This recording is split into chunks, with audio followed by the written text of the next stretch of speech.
Eh bien, salut à tous les amis, j'espère que vous allez bien. Écoutez, moi ça super. Aujourd'hui on se retrouve pour une toute nouvelle vidéo, et oui, sur l'actualité du FC Barcelone. Car oui, pour ceux qui ne me connaissent pas et qui découvrent la chaîne YouTube aujourd'hui, c'est très simple. Ça fait plus de 3 ans les gars que je vous partage tous les jours l'actualité du FC Barcelone. Mais pas que, parce qu'il y a aussi également des vidéos avant match ou même des vidéos débriefs. Donc si toi derrière ton écran tu es fan du FC Barcelone, ben, tu es tombé sur la bonne chaîne, puisque la chaîne est 100% barcelonaise. Donc n'hésite pas à t'abonner. En plus frérot, on tente les 50 000 abonnés. Donc si vraiment tu peux t'abonner, ça serait juste exceptionnel. Donc aujourd'hui, on va parler, on a encore un petit peu des nouvelles images concernant les travaux du Camp Nou, ou bien même des infos un petit peu, on va pas se mytho, assez bombatiques, je sais pas si on peut dire ça comme ça, de la part de Fabrizio Romano concernant le mercato estival. Restez bien jusqu'à la fin de la vidéo parce que la vidéo va juste être exceptionnelle. Sur ce, j'arrête de parler, on passe en 3 et on commence par l'info numéro 1, c'est parti.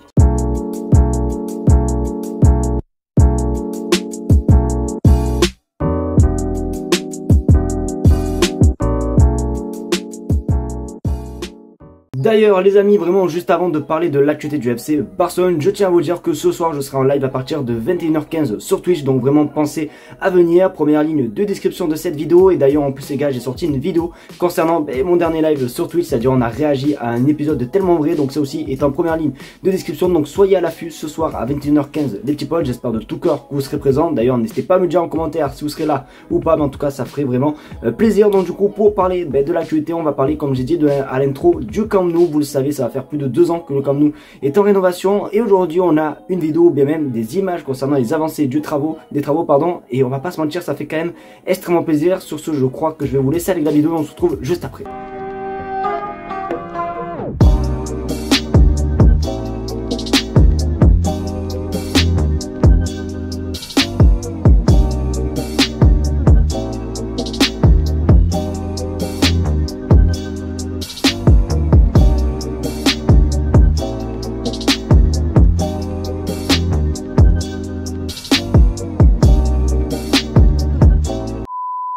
Du coup voilà les amis, comme vous avez pu voir un petit peu dans la vidéo, alors c'était vraiment un accéléré des travaux du Camp Nou, mais il y a eu aussi surtout des photos qui sont tombées aujourd'hui concernant les avancées des travaux. Je vous les mets sur votre écran, voilà, comme vous pouvez le voir, il y a une photo de jour et je crois une photo de nuit, donc on peut quand même constater que ça avance plutôt pas mal. Alors pour rappel, normalement je dis bien les dernières rumeurs parlaient d'un retour du Camp Nou pour la saison prochaine, mais pas à 100% de leur capacité, parce que je vois beaucoup sur Twitter qui pensent simplement que le Camp Nou sera fini à 100%, alors que pas du tout. Il y aura à peu près 60% de la capacité globale du stade, ce qui veut dire que du coup le Camp Nou ressemblera à ça et pas du tout à ça, d'accord. Donc du coup il y a quand même une différence, mais il me tarde juste les amis de revoir le FC Barcelone rejouer sur ce magnifique terrain et tout simplement dans ce magnifique stade, le Camp Nou.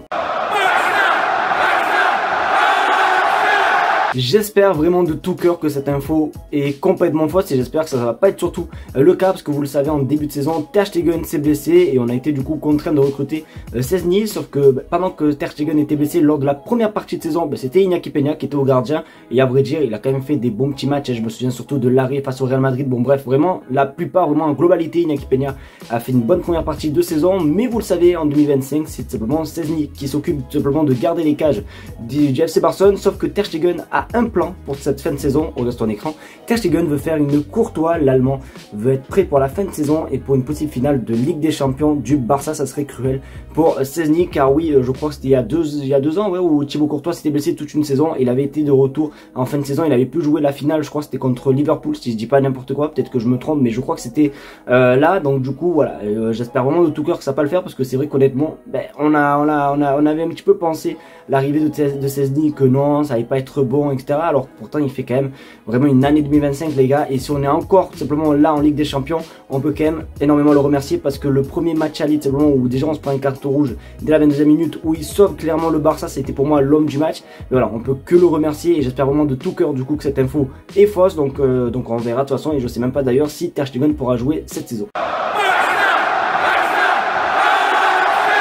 Comme je l'ai dit il y a quelques secondes, on va parler encore un petit peu du cas de Szczesny. Comme je l'ai dit, franchement je m'attendais vraiment pas à ce qu'il fasse ce qu'il fait actuellement avec le FC Barcelone. C'est vrai que quand il est arrivé, je m'attendais pas du tout à ça, et du coup forcément ça parle beaucoup de prolongation. Et d'ailleurs le média Girantes, qui est le média simplement de Jérôme Romero, pardon, qui est quand même une source assez fiable du FC Barcelone, a dit une bonne nouvelle. On va pas se mytho, c'est quand même assez cool. On regarde ton écran, l'agent de Szczesny annonce un futur accord pour prolongation au Barça. On va trouver un accord facilement avec le club, et c'est quand même une bonne nouvelle, parce que comme j'ai dit, franchement Szczesny Szczęsny en 2025, c'est juste exceptionnel. Et si le club est d'ailleurs invincible, je pense qu'il est pour beaucoup, donc c'est quand même assez cool, et surtout aussi assez cool pour Ter Stegen, tout simplement, parce que c'est vrai que Ter Stegen depuis des années se la coule un petit peu douce à être tout simplement le gardien titulaire, et là tout simplement de voir que Szczęsny va sans doute prolonger. Alors après ça va pas être des contrats de 3 ans, 5 ans, etc., sachant déjà qu'il est quand même assez âgé, ça sera encore un contrat de 1 an, mais histoire de mettre un petit peu de concurrence à Ter Stegen, c'est plutôt pas mal. Après moi je suis pour qu'un jour ou l'autre va falloir un petit peu investir sur un jeune gardien pour tout simplement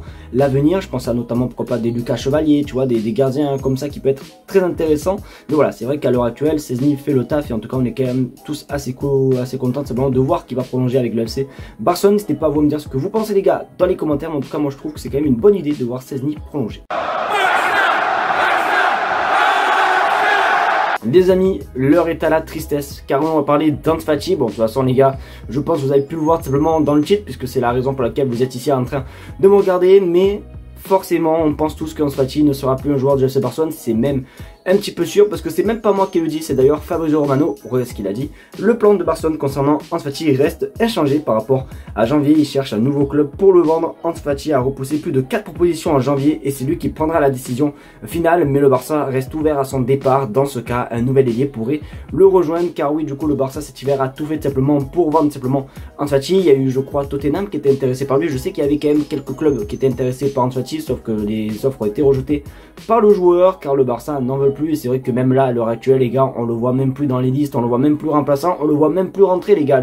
La dernière fois tout simplement qu'on a vu Ansu Fati jouer, je sais, j'ai pas de vanne en tête, mais c'était il y a super longtemps les gars, vraiment honnêtement c'était il y a super longtemps. J'ai même plus le match en tête, je sais même pas s'il a fait plus de 10 matchs à vrai dire cette saison avec le Barça. Pour vraiment vous dire, c'est quand même assez triste, parce que vraiment on parlait d'un gamin les gars qui était juste exceptionnel, on parlait d'une pipite, on parlait des fois même d'un nouveau Messi. Je m'en souviens vraiment à ses débuts, vraiment en 2019 etc, on parlait vraiment d'un nouveau Messi, c'était juste exceptionnel, même quand il marquait, quand il allait vers Messi, bon bref c'était juste exceptionnel. Après malheureusement les blessures l'ont eu, et voilà, après je pense c'est ce qu'il faut. Même moi les gars, vous savez que j'aime Ansu Fati, mais pour lui je pense qu'il faut qu'il joue. Vraiment il est jeune etc, peut-être que certes avec les blessures c'est un petit peu plus compliqué, mais il a toujours cette facilité. On voit souvent des vidéos de lui à l'entraînement où il te met des frappes etc, il dribble et tout, tu vois.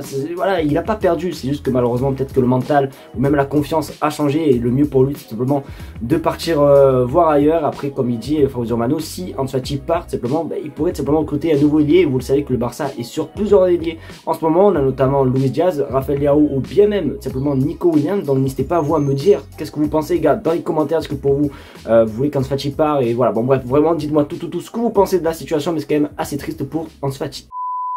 Les amis, c'est déjà la fin de cette vidéo, j'espère qu'en tout cas elle vous aura plu. C'est le cas, comme d'habitude n'hésitez vraiment pas à me le faire savoir en mettant un maximum de pouces bleus, à partager la chaîne YouTube et surtout vous abonner. En tout cas, comme j'ai dit en début de vidéo, je vous attends nombreux ce soir à 21h15 sur Twitch pour un petit peu réagir à tout, pour même un petit peu jouer à une carrière manager les gars. Vous verrez les gars, c'est juste exceptionnel. Donc vraiment les gars, pensez à venir, n'hésitez vraiment pas à me le dire en commentaire si vous serez là ou pas ce soir dans mon stream sur Twitch. En tout cas, merci en tout cas à tous ceux qui viendront, les petits potes. Sur ce, j'arrête de vous parler, merci à vous de regarder cette vidéo, je vous aime très fort, et on se dit à demain pour une vidéo sur l'actualité du FC Barcelone. Ciao les gars.